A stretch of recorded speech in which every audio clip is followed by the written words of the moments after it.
Hey, look out. It's Faith Talk Live. I'm Rick Probst. And I'm Dan Ratcliffe. All right, Dan, I like this guy already. Yep, He me is too. amazing. He's a pastor, author, speaker. If you are watching Facebook Live or YouTube Live, you'll see he has read and written or written and read every single one of those books. Every single page. And I'm still trying to get him on that ladder and just to ride it all the way across. He's right up the street from me in Athens, Georgia.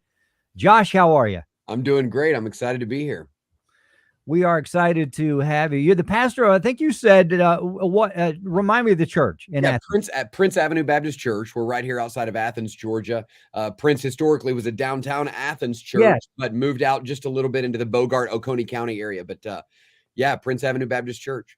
That's what I thought. I thought it was downtown for a while, a long time. Long time. And talk about Oconee. That place is just blowing up out there. It is crazy town. It's crazy. About 10 years ago, the church bought 80 acres in Oconee County and a really strategic piece of land. And I came here 5 years ago, kind of inherited all this. And man, we ended up being at the place to be. Oconee Counties are a great place to be. Now, not only is Josh a pastor and an author, he is from Georgia, lived in Dallas for a while, but he repented and he came back home. Hey now. Thank you very much. And he wrote a new book. We want to talk about it. And it's a good one. It's called The Titus 10 Foundations for Godly Manhood. Josh, why? Why another men's book? That's a good question. So I've actually been writing this book for about 15 years. When I first became a senior pastor, I was 32 years old, had no clue what I was doing. But I knew one thing: I needed some men. I was in a church that couldn't afford more staff. And I was desperate. I needed some guys to help me, to surround me, to encourage me, and to help lift the load.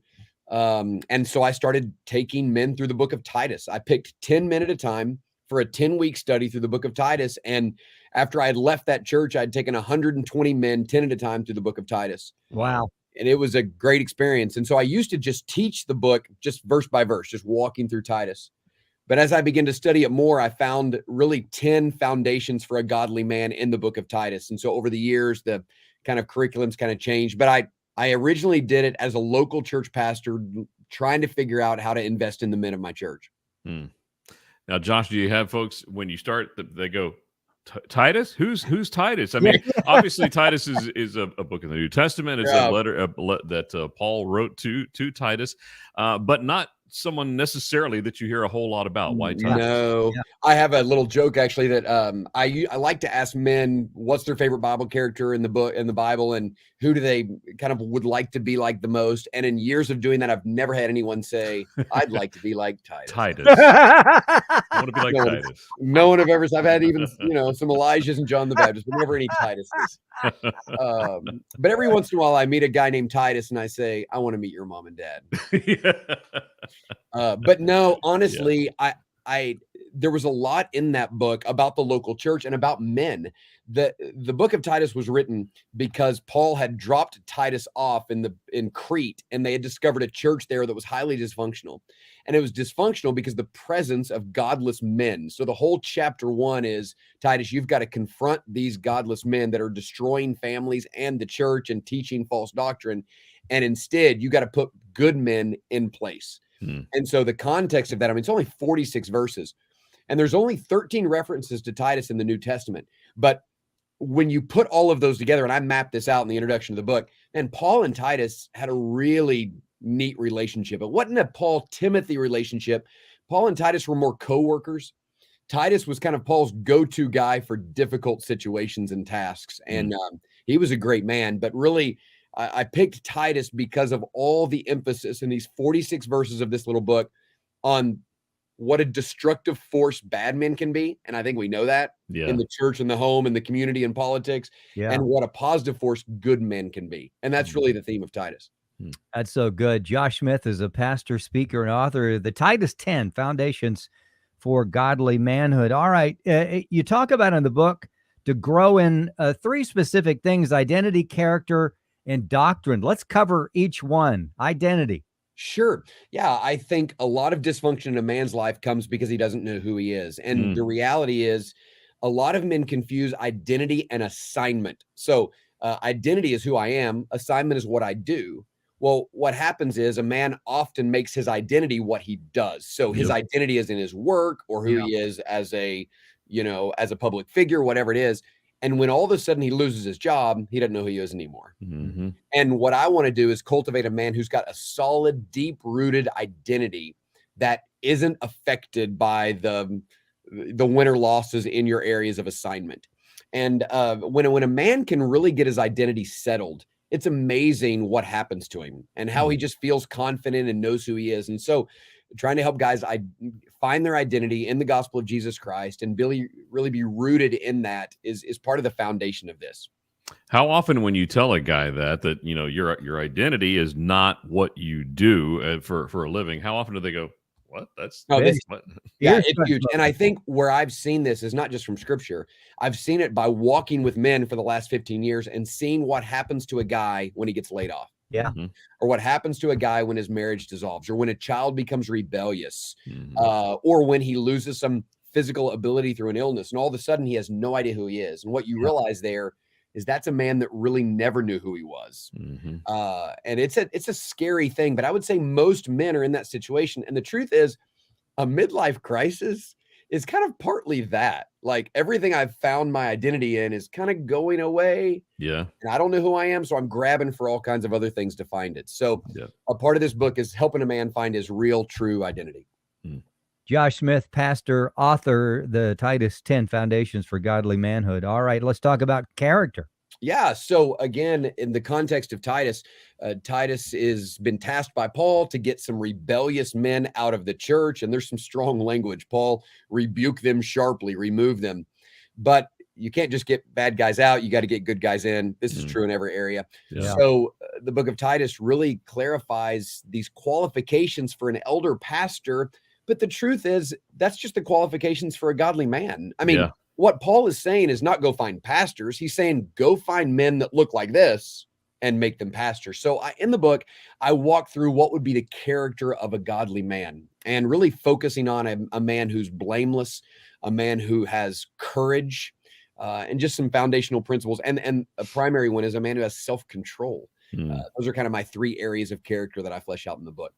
And of course, it's easy for a guy to look at that and go, I will never be that. How will I ever be that? So what do you tell those guys? Yeah. So I tell them this. I tell them direction over distance. So this is a big thing. Guys love distance. Like we want to get there fast. We want to go far. We want to see big things happen. A little principle that I've learned, and it's in the back of the book actually, is that if we take care of the direction, God will take care of the distance. So I actually taught a Titus 10 men's group this morning. And I sensed as I was teaching a couple of guys, I had 120 guys in the room, and it could be discouraging to think, man, I'm 60 years old. I've missed all this my whole life. And what I say to those guys is, hey, just start now and go in the right direction. Don't worry about the distance. Just start making some steps in the right direction. Yeah. I like to teach this, and how I do it now is in the context of small round table. So I've got 6 guys at a table and a table leader. That way I teach and they ask questions. And really at that table, we're finding that guys are getting honest and having some conversations, a lot of failures in the past, but we just say, listen, don't worry about that. Just start going in the right direction. Love that. Pastor Josh Smith, author, speaker, the Titus 10 Foundations for Godly Manhood. All right, we've covered identity, character. The last one, I love this one too, doctrine. Yeah, it's funny. That's the lesson I taught to the guys this morning. There's no virtue in ignorance. I don't know where it is that it happened that there was this kind of disconnect. Some guys are doers and some guys are thinkers. And man, the book of Titus in 46 verses over and over says a man needs to be sound in his faith, sound in doctrine. It says this to the younger men and the older men. And Paul is just looking for guys sound in doctrine. And one of the things I try to say is this is not just for guys who want to be pastors. I mean, Deuteronomy 6 says a father's responsibility is to teach these things diligently to his children. And so just this morning, as I was teaching this chapter on doctrine, I just asked the question, can you clearly articulate the gospel? Can you talk about the storyline of the Bible? Can you give basic answers to questions? And let me tell you, we live in a very complicated time when there are some massive issues out there, and Christian men need to be able to articulate the truth. And most guys just have never taken the time to think about those things. And I'm not trying to create pastors and theologians necessarily, but I am trying to create guys that at least read a little bit of the Bible every day and are making progress towards knowing the truth. That's so important because it just seems like we are so biblically illiterate these days, and we just don't know. And just the simple, we talked the other day about, when you bring your Bible to church, you got it on your phone, and there's just something about opening up that Bible and having it in front of you and knowing where Titus is in the Bible and being able to open up to it and know what it says. Oh, as a pastor, one of my favorite sounds is when I say turn to and you hear the pages ruffling. And one of my most hated sounds is ding right in the middle of it. I do a little thing in my book where I talk about for years at 2 churches for about the last 8 years, I've had these discipleship groups. And one of the things I realize over and over is the leaders of these small groups will say to me, I just can't get my guys to read a chapter of the Bible a day. Mm-hmm. And the truth is, it's a really sad indictment on men that we're just, we want to be good and godly men, but we won't invest 10 minutes a day in our time with the Lord. So that's a real passion for me, just getting guys to take their relationship with Jesus seriously. Yeah. So good. Pastor Josh Smith. The book is called The Titus 10 Foundations for Godly Manhood. And we'd love to, Pastor, we'd love to talk to you again. You're a great guest. Love this book. Like to dig in more. You can go to the website there, the Titus. It's the number 10 if you're listening and not watching. It's the Titus10.com. Pick up the book for yourself, for your friends. There's another, PABC.org. That must be Prince Avenue Baptist Church, and all of our sermons and things are there. But I just really appreciate the time together. I'm passionate about seeing really helping pastors and wives. Somebody said, why did you write this book? I said, one reason is I have 4 daughters and I have a vested interest in raising up some men. They need godly men. Yeah, so what I'm finding is women are buying this book and giving it out to people. That is so good. What a great Christmas present for so many. There you go. Josh Smith, check it out. Let's take a break. We'll be right back. I'm Rick Probst. And I'm Dan Ratcliffe. This is Faith Talk Live.